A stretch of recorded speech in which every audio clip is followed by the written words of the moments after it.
Noël à peine passé, les ventes privées sont lancées. Vous avez peut-être reçu une kyrielle de mails et de SMS pour vous en avertir. Or, ce ne sont pas des soldes, c'est juste pour vous appâter, Pierre Herbulot. Offre privilège, vente privée, avant-première à moins 50%.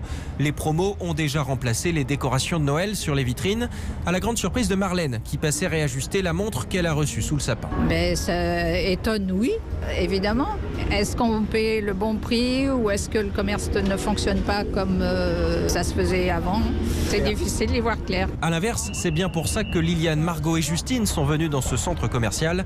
Elles ont été informées de ces prix cassés, entre guillemets, par SMS. On voit, donc on rentre. Si on trouve, on achète. Si on trouve pas, c'est pas grave, on sera rentré. C'est vraiment au coup de cœur, c'est pas... Ou alors d'avoir vraiment une nécessité d'achat. Oui, moi j'avoue que je consomme davantage. Quand on a 5 petits-enfants, on en profite. Une stratégie pour faire venir les consommateurs en boutique quand ils sont tentés d'acheter depuis leur ordinateur, explique Yves Marin du cabinet de conseil Bartol. Les commerçants ont de plus en plus tendance, au fur et à mesure de l'année, de garder une tension commerciale ou un tunnel commercial, d'une part entre le Black Friday et Noël, et puis après Noël, juste entre donc la fin de Noël et puis le début des soldes. Comme chez ce vendeur de chaussures qui propose des offres, je cite, éphémères, mais jusqu'au 7 janvier, veille de 4 semaines de soldes. Un reportage de Pierre Herbulot pour Europe 1.